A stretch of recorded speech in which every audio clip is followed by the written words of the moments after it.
man, stay safe world. You already know what's going on, man. So J Prince basically came out today with some explosive allegations against MIGO bands. He basically called him a snitch all throughout his interview with Wallow and Gilly the Kid, $1 million worth of game. I mean, there was a bunch of other crazy shit that basically went on in that interview that needs to be talked about too. This is basically like a full reaction on both of those things, man. We're gonna get into it right now and everything that went down. But before we do, I'm gonna need y'all to like, comment, subscribe, and turn on those notifications so when I post, you know. Make sure y'all check out the merch, link in the description at staysafeworld.com, man. So let's get into this.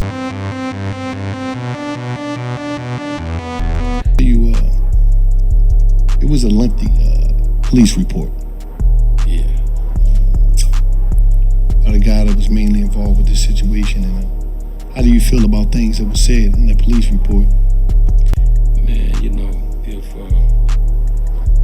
Gilly would be so nice to just read some of this police report, just some of the things so the people won't think I'm making up words. You know, I think it'll be helpful. All right, let me see. So, Willie Bland, who admitted to firing a weapon at the scene, he stated that he seen the two males he had identified as Joshua and Watkins throughout the evening, that he had seen them with guns. He believed that Joshua said something and began pulling the gun, so he reached and punched him.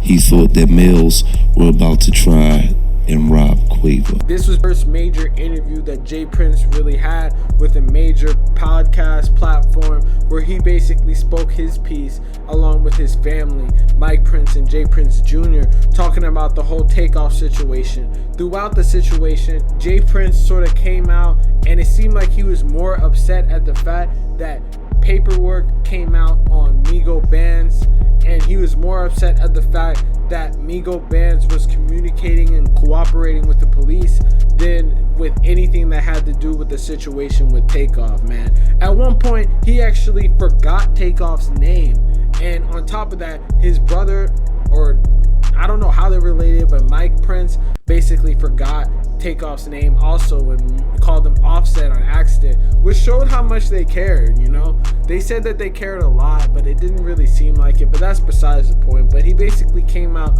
with a whole huge pile of paperwork, and throughout the paperwork, he brought a statement that essentially said that MIGO bands gave the police a statement saying that he felt that his life was threatened because Lil Cam 5th Ward, aka Cameron Joshua, and the other guy, DJ Pat, looked like they were about to rob Quavo, and that is the reason why he shot.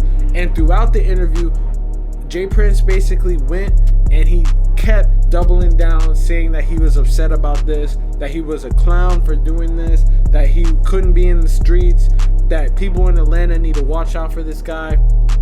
And you know, obviously people were gonna hear that shit, but at the end of the day, he did fire shots off and he would have probably gotten arrested.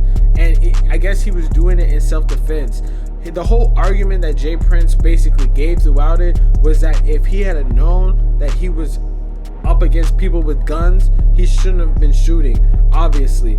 And that's the part that I don't really get makes sense, because it's like, if you have a gun and you're essentially being tried and you feel like your life is in danger and the person you're supposed to be protecting's life is in danger, doesn't it just make sense that you're going to be shooting with that? And he apparently told the police also that he got the guns from Jazz Prince, who's the brother of J Prince Jr.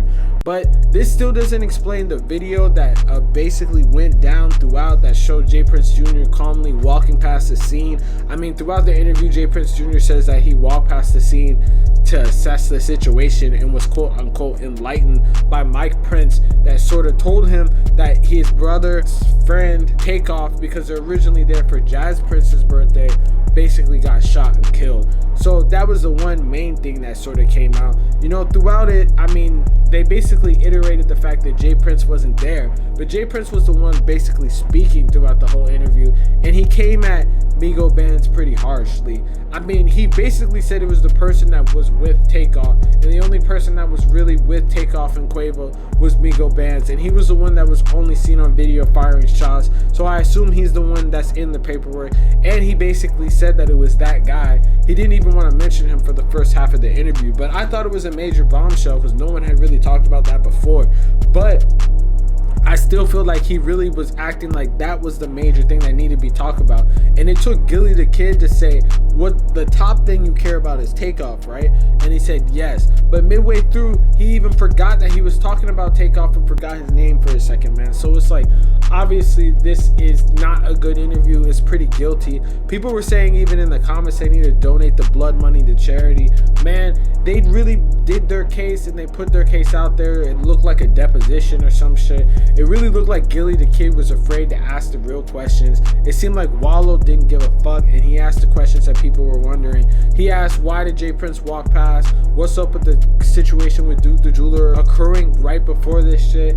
And he really asked the questions that people wanted to hear. Meanwhile, Gilly kind of just like was the comedic relief throughout all of it, which I feel like was needed, but it felt like a hostage interview in that they were forced basically to be in Houston all together because this shit looked like it was done in J Prince's office or Houston apartment or some shit like that, man. But it's just crazy that they were able to even make this interview, and they had reluctancy making the interview throughout. They said that, and I totally feel that they should have some reluctance because these people are totally somewhat responsible for the situation that transpired, you know, man. Especially J Prince Jr., who just walked away from the scene. Mike Prince, I guess, started crying and shit because he was the one actually there, and it kind of makes sense. I guess he was trying to diffuse the situation, but it didn't quite work, obviously, because Takeoff ended up getting his life taken from him, man. But hey, let me know in the comments what y'all think about that shit, man. Do you think that the paperwork should be a main concern,